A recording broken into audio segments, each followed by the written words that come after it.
ان الحمد للہ نحمده ونصلی علی رسوله الکریم اما بعد فاعوذ باللہ من الشیطان الرجیم بسم اللہ الرحمن الرحیم فاذا جاءتهم الحسنة قالوا لنا هذه وان تصبهم سیئة يطيروا بموسى ومن معه الا انما طائرهم عند الله ولكن اکثرهم لا يعلمون.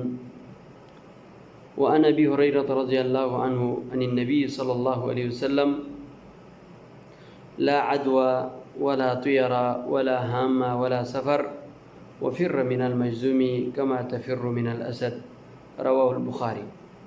سامعین محترم، اللہ تبارک و تعالیٰ قرآن پاک میں ارشاد فرماتے ہیں بنو اسرائیل سے متعلق، جب یہ لوگ ان پر کوئی بالائی، اچھائی یا کوئی نعمت ہوتے تھے تو قالوا لنا هذه، ہمیں یہ ہونا چاہیے. وَإِن تُصِبْهُمْ سَيِّئَةٌ، جب ان کو کوئی برائی یا تکلیف پہنچے یا کوئی ناگہانی صورتحال پیش آ جائے تو وہ کہتے تھے يَطَّيَّرُ بِمُوسَى وَمَن مَّعَهُ، یہ حضرت موسیٰ اور ان کے ساتھ رہنے والے لوگوں کی وجہ سے یہ ہوئی ہے، یہ مصیبت ہمیں حضرت موسیٰ کی وجہ سے ہوئی ہے، ان کے ساتھیوں کی وجہ سے. الا انما طائرهم عند اللہ، جو تم جس چیز کا سبب حضرت موسیٰ کو ٹھہرتے ہو، نحوست لیتے ہو، یہ کوئی بھی معاملہ ہو اللہ تبارک و تعالیٰ کی طرف سے ہوتا ہے. ولکن اکثرهم لا يعلمون، ان میں اکثر لوگ جانتے نہیں ہیں. یہ مہینہ سفر کا مہینہ ہے. اسلام سے پہلے زمانہ جاہلیت میں وہ لوگ یہ اعتقاد رکھتے تھے کہ یہ مہینہ منحوس مہینہ ہے، یہ بے برکت مہینہ ہے، سفر میں بلا عذاب نازل ہوتے ہیں، یعنی ہر ناپسندیدہ چیز اسی مہینے کے اندر نازل ہوتے ہیں. ان کا یہ عقیدہ تھا اور وہ اس مہینے میں سفر بھی نہیں کرتے تھے. کوئی اہم معاملات ہو وہ رک جاتے تھے، کیونکہ وہ اس مہینے کو منحوس سمجھتے تھے، بے برکت سمجھتے تھے، بلا والا مہینہ سمجھتے تھے.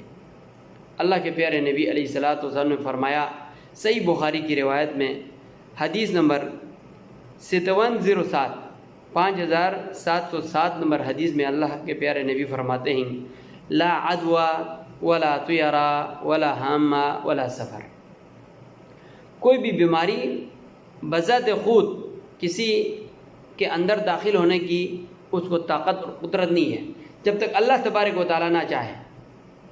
تو بہت سے لوگ کہتے ہیں کہ پھر تو یہ کورونا ایک دوسرے میں داخل ہو جاتے ہیں. یہ کورونا اللہ کی اجازت سے داخل ہوتا ہے. اگر اللہ کی اجازت نہ ہو، اس کورونا کے باپ کو بھی کسی کے انسان میں داخل ہونے کی قدرت اور طاقت نہیں ہے، اس کی مرضی نہیں ہے. جس کی مثال میرے پڑوس میں میرے ایک دوست، جس کے گھر میں سب لوگ مل جل کر رہتے ہیں، لیکن ان کے ابو کو کورونا ہوتا ہے اور بچوں میں رہتا ہے، بیوی بچوں کے ساتھ رہتا ہے، لیکن کسی گھر کے ممبر کو کورونا نہیں ہوا، صرف اس کے ابو کو کورونا ہوا. اس وقت سے مجھے اس حدیث پر یعنی مجھے اس کا پتہ چل گیا لا عدوى، کوئی بھی بیماری بذات خود اس کے اندر یہ صلاحیت نہیں کسی کے اندر داخل ہو جائے الا کہ اللہ کی اجازت سے. تب سے مجھے سمجھ میں آیا اس حدیث کا، جب پورے فیملی ممبر ہیں، ساتھ رہتے ہیں، گل مل کر رہتے ہیں، ایک پلیٹ میں کھاتے ہیں، ایک واش روم میں نہاتے ہیں، سارا معاملات ایک دوسرے کے ساتھ ہے، لیکن کورونا صرف اس کے ابو کو ہوتا ہے، باقی بچوں کو اور بیوی بچوں کو نہیں ہوتا ہے. اس سے ہمیں یہ پتہ چلا، مجھے یہ سبق ملا کہ یہ بیماریاں اللہ کی طرف سے ہوتی ہے، اللہ کی اجازت سے ہوتی ہے. اگر یہ کورونا پورے گھر کے اندر داخل کرنا چاہے تو سارے گھر کے اندر داخل ہو سکتا ہے، سارے امت میں داخل کرنا چاہے تو سارے امت کے اندر داخل ہو جاتا ہے، لیکن اللہ نہ چاہے تو کہیں بھی نہیں ہوتا ہے. کسی کو ہوتا ہے، کسی کو نہیں ہوتا ہے. جس کو چاہے اللہ کر دیتا ہے، جس کو نہ چاہے تو نہیں ہوتا ہے. اسی کا معنی لا عدوى ہے ولا طیارہ. اور بدشگونی لینا، یعنی کسی بھی چیز سے، کسی دن سے، کسی گھنٹے سے، کسی جانور سے، کسی انسان سے بدشگونی لینا یہ بھی جائز نہیں ہے۔ ولا ہامہ، یا خصوصی طور پر کسی پرندے سے، الو سے بدشگونی لینا، اس کو منحوس سمجھنا، یہ بھی اسلام میں جائز نہیں ہے۔ بہت سے ان عقیدوں کی وجہ سے ہمارا معاشرہ پیچھے رہ گئے، ہمارا معاشرہ اس بدعقیدہ کی وجہ سے کہ ہم توہم پرستی کا شکار ہو گئے۔ ہم کوئی بھی معاملہ پیش آ جائے تو ہمارے دل میں وہم پیدا ہو جاتے ہیں، اس کی وجہ سے ہوا، اس کی وجہ سے، اس کو اللہ کو چھوڑ دیتے ہیں، اللہ پہ توکل کرنا چھوڑ دیتے ہیں۔ دیکھو آگے فرمایا ولا ہامہ، کسی پرندے میں، الو بھی کوئی منحوس چیز نہیں ہے۔ الو کی آواز سن کر، بعض علاقوں میں کوے کی کائیں کائیں سن کر کہتے ہیں آج کوئی آدمی مرے گا، یا لومڑی کی آواز سے یہ سمجھے گا کہ آج کوئی آدمی مرے گا۔ اور آخر میں فرمایا ولا سفر، اور سفر میں بھی، سفر کے مہینے میں بھی کوئی یعنی بے برکتی نہیں ہے۔ سفر کا مہینہ باقی مہینوں کی طرح ہے، بعض مہینوں کو بعض مہینوں پر ضرور فضیلت دی ہے، لیکن یہ سفر کا مہینہ خصوصی طور پر یہ کوئی منحوس نہیں ہے، یہ بھی باقی مہینوں کی طرح بابرکت ہے، اللہ تبارک و تعالیٰ کے بنائے ہوئے مہینوں میں سے ایک مہینہ ہے۔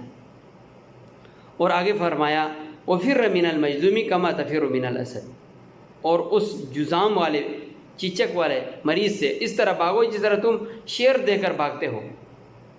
یعنی کوئی بھی اگر اس طرح کی کوئی بیماری ہو، تم اس کے ساتھ رہے گا، ایک سبب بنے گا اس بیماری کو تمہارے اندر داخل ہونے کے لیے۔ یہ اللہ تبارک و تعالیٰ کی مرضی ہو تو یہی سبب بن جاتے ہیں، پھر ہمارا عقیدہ بھی ہو جاتا ہے اس کی وجہ سے مجھے ہوا۔ اسی لیے اللہ کے پیارے نبی علیہ السلام فرمایا اگر اس طرح کے کوئی بیماری والا انسان ہو تو اس سے دور رہنا، یہ بھی اللہ کے پیارے نبی علیہ السلام کی سنت میں شامل ہے۔ اللہ تبارک و تعالیٰ سے دعا ہے کہ اللہ تبارک و تعالیٰ جو باقی مہینے ہیں انہی کی طرح اس مہینے میں بھی توہم پرستی سے ہمیں بچا کر رکھے۔ وآخر دعوانا ان الحمد للہ رب العالمین۔